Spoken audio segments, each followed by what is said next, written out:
নমস্কাৰ ছাত্ৰছাত্ৰীসকল যিসকল ছাত্ৰছাত্ৰীসকলে 2023 বৰ্ষত মেট্ৰিক পৰীক্ষা দিব সিহঁতৰ কেইটামান ছ'চিয়েল ছায়েন্সৰ ইম্পৰ্টেণ্ট কুৱেশ্যন লৈ আহিছোঁ। বংগ বিভাজন আৰু চতুৰ্থী আন্দোলন এই পাঠটোৰ পৰা কেইটামান কুৱেশ্যন লৈ আহিছোঁ। ভিডিঅ'টো প্ৰথমৰ পৰা শেষলৈ চাই থাকিব, ভিডিঅ'টো স্কিপ নকৰিব। বলক আমি ভিডিঅ'টো আৰম্ভ কৰোঁ। আমাৰ প্ৰথম কুৱেশ্যনটো হৈছে চতুৰ্থী আন্দোলন ফলাফল বিষয়ে বহলাই লিখা। এইটো এনেকুৱা আহিব পাৰে কুৱেশ্যনটো। আমাৰ এনচাৰ তলত দিয়া আছে, 10 নম্বৰ চেপ্টাৰত আছে। গোটেইকেইটা কুৱেশ্যন এনচাৰ ইয়াত পাই যাব কিতাপৰ পৰা। 2 নম্বৰ কুৱেশ্যনটো হ'ল চতুৰ্থী আন্দোলন আৰু জাতীয় কংগ্ৰেছ। এই কুৱেশ্যনটো এনেদৰে আহিব, চতুৰ্থী আন্দোলন আৰু জাতীয় কংগ্ৰেছৰ বিষয়ে বহলাই লিখা।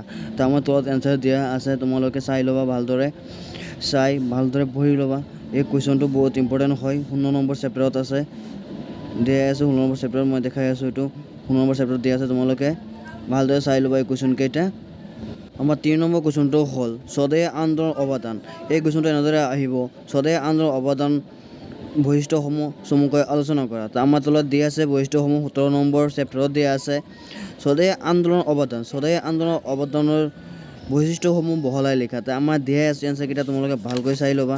2 নম্বৰ চেপ্টাৰত চাই লোৱা, চবকেইটা দিয়া আছে, তোমালোকে পঢ়ি ল'বা ভালদৰে।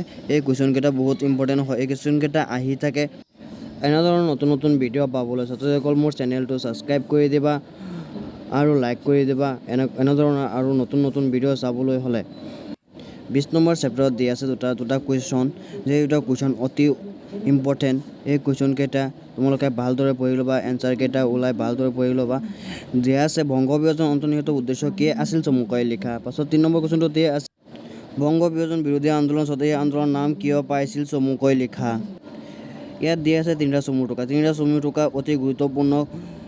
এই চমু টোকা 3টাৰ পৰা এটা চমু টোকা তোমাৰ আহিবই। এই 3টা তোমালোকে মুখস্থ কৰি ৰাখিবা। কবিগুৰু ৰবীন্দ্ৰনাথ ঠাকুৰৰ বিষয়ে লিখিব লাগিব, তোমালোকে লিখি দিবা কবিগুৰু ৰবীন্দ্ৰনাথ ঠাকুৰৰ বিষয়ে।